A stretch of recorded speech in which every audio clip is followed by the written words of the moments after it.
Today I'm gonna bring you guys along on a vlog. Unfortunate news is, I threw my back out a couple days ago, right before we're getting ready for the Austin Marathon. So I'm gonna show you some treatment, some rehab, and some mobility stuff I'm doing to get myself ready to run 26.2 miles in about 8 days. First, we're gonna film a quick podcast at the Collective.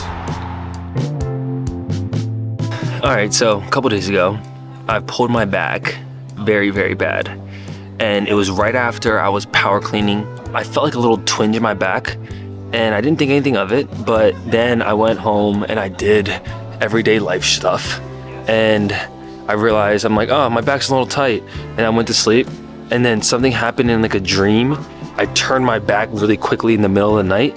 And then the next, like I literally woke up with spasms and like my back was super tight. So very unfortunate. But it's one of those things where it's like, what are you gonna do? And obviously 8 days before a race, it's probably not ideal to pull your freaking back. So we're in full recovery mode.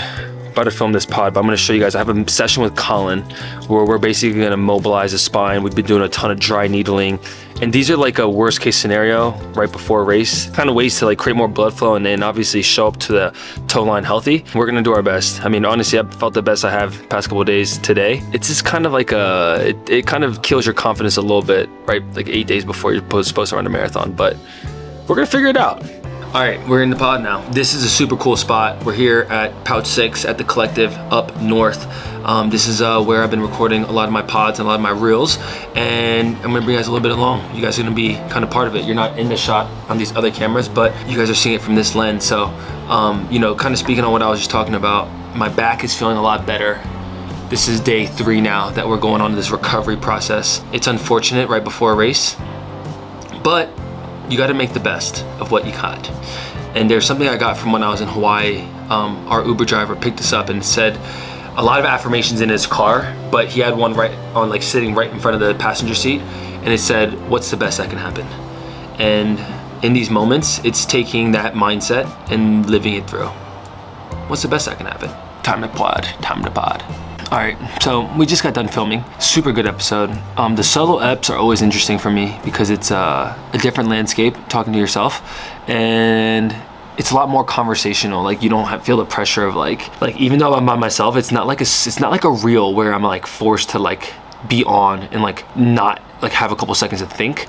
And I think I actually enjoy that about this. It's like the opportunity to just kind of storytell and talk through things and talk through ideas and frameworks. And a lot of times how I prep for it is like I just set a couple bullet points and I'm just talking through like, hey, this is what I wanna, this is what I like, these are like the frameworks I wanna talk about. And from there, I just talk about the stories that happened to me, like pulling my back or my trip in Hawaii.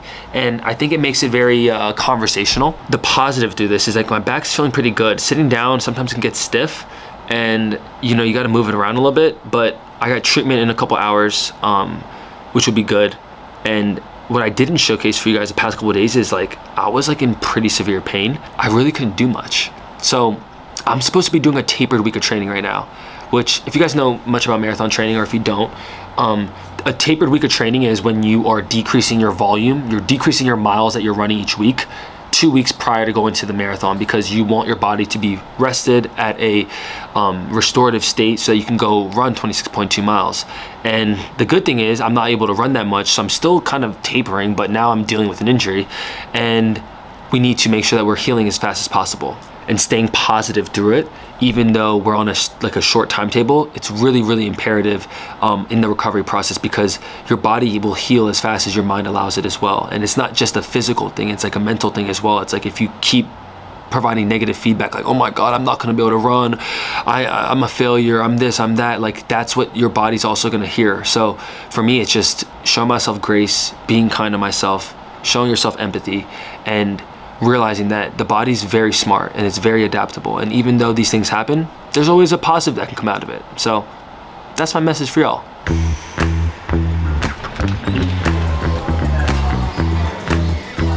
This boy running, dog.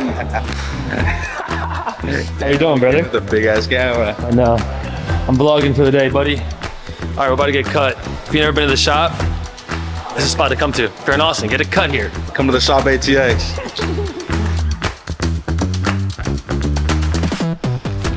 All right, we just got out of the shop. I got a nice fade. Buddy Joaquin killed it with the cuts. Now we make our way to go to physical therapy with Dr. Colin. Let's go. So, quick change of plan here. I'm actually heading back home. I'm actually gonna have to see Colin at his place, which is a little bit south of where I live. He was a little jam-packed, so he couldn't squeeze me in. So I'm gonna go home, chill for a little bit, catch up on some work, maybe hop in the sauna. We'll have some recovery here, but I'll show you some stuff I've been doing at home to help mobilize my back.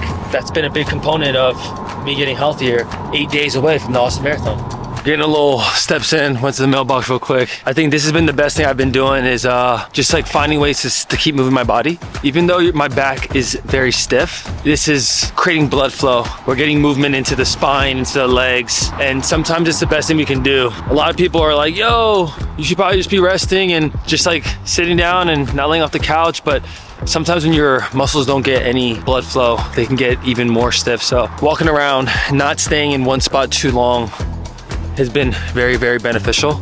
You know, the old school mentality of rice, rest, ice, compression and elevation.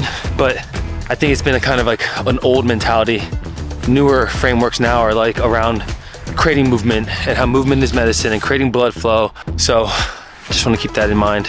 If you guys are dealing with injuries, try your best to move your body without creating any extra pain. That's my TED Talk. Let's go.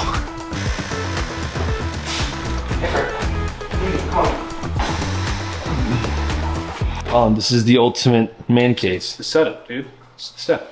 So we're at Colin's humble abode. Colin, I've been going to people through this vlog of what it's like to get hurt right before the race. Yeah. So a lot of this is around like obviously prep before marathon. Your thoughts like in terms of when things like this happen for athletes, obviously when you're on a short timeline, the best way to approach something like this. There's a lot of trains of thought here. There's a lot of trains of thought. Like my first idea is, do you have a life where you can make your rehab your priority? Because like if you're in a short timeline, like you're going to be putting a lot of work into trying to make incremental changes as often as possible. Like we're treating Matt twice a day, and Matt's hitting sauna multiple times a day. He's doing exercises all throughout the day. So that's why Matt's seeing this improvement as quickly as he is. So like that's number one. Number two, positive mindset. Matt's been doing great about that. So like that's going to be another big thing, because if you get that stress, that compounding stress is going to increase the stiffness, and then you're just going to be in this like circle of like not goodness. So positive mental attitude. Those are the big things, really. If you can prioritize your recovery, prioritize moving well, getting in with a good provider, making sure that you get good advice and good treatment, and then just staying as positive as you can through the entire process. And that's what we're doing here, people. We're staying positive. That's why we have Frank. Well, that's Frank. That's Doug. We have Doug and Frank. Frank, come here. Come here, Frankie. These two keep us very positive. Yeah. I love that. Oh, here we are. All right, Dr. Colin, we just got done. We did. We had some needles. 30 of them. 30 needles. 30 needles. For people at home that have not maybe tried dry needling, your experience with them, like as like a use case in terms of Oh, yeah. So dry needling, in my opinion, is a really, really great way to deal with like trigger points, trigger bands, or muscles that are spasming, whether to protect you from some injury or because you've just like done too much. I think a needle is a really great way to reduce that tone. So what we do is we put a needle in the trigger point or in the irritated piece of tissue.